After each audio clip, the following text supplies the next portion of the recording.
10 o'clock news. A loving husband, father, son, brother, and friend. That's how this Jacksonville man shot and killed at Ginnie Springs over the weekend is being remembered. And investigators have announced 2 arrests in the case.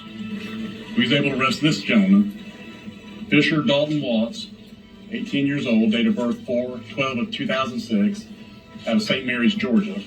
And he is charged on first-degree murder. The Gilchrist County Sheriff's Office also announcing the arrest of that man's brother for possession of a firearm by a convicted felon. Both men are from St. Mary's, Georgia. It's one of 2 separate shooting investigations deputies are working following gunfire at Ginnie Springs this Memorial Day weekend. The popular destination for tubing is south of Lake City, west of Gainesville. News4Jax reporter Alicia Hatcher spoke with the sister of the 34-year-old Jacksonville man who was killed. 21 hours is what took the Gilchrist County Sheriff's Office to obtain warrants and make arrests for the death of Cody Stewart. On Friday, a fight broke out between 2 groups at Ginnie Springs over a parking space. An hour later, Stewart was found shot near the bathhouse. Moments later, 2 Camden County brothers, Fisher and Dallas Watts, were identified by several witnesses as the suspects. Fisher was later arrested and charged with first-degree murder. Dallas was arrested and charged on several charges. I spoke with Stewart's sister, who sent me a statement saying, "My brother was an amazing human being, wanted nothing more for his family to be loved and taken care of.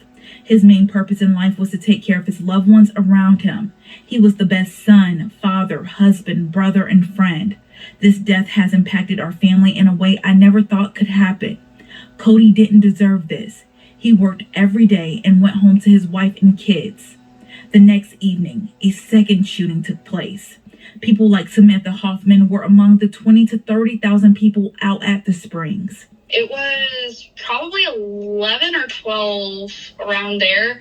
We knew it really sounded like a gunshot, but we were really hoping it wasn't. And within like the next hour was when we heard all the sirens and we heard the helicopter.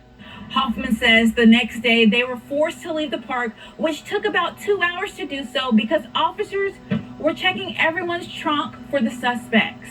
What was that like? We didn't originally know the full story and scope of what had happened. And so we felt very unsafe at that point because we realized we really don't know what's going on here. We don't know what we don't know what triggered the shooting. We felt a little panicked, oh God, where are they at right now? Gilchrist County Sheriff's Office says the issues at Ginnie Springs are not new.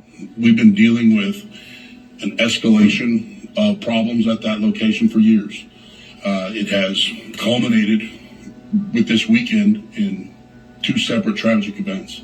Both shootings are ongoing investigations and no additional details have been released. Alicia Hatcher, Channel 4, the local station.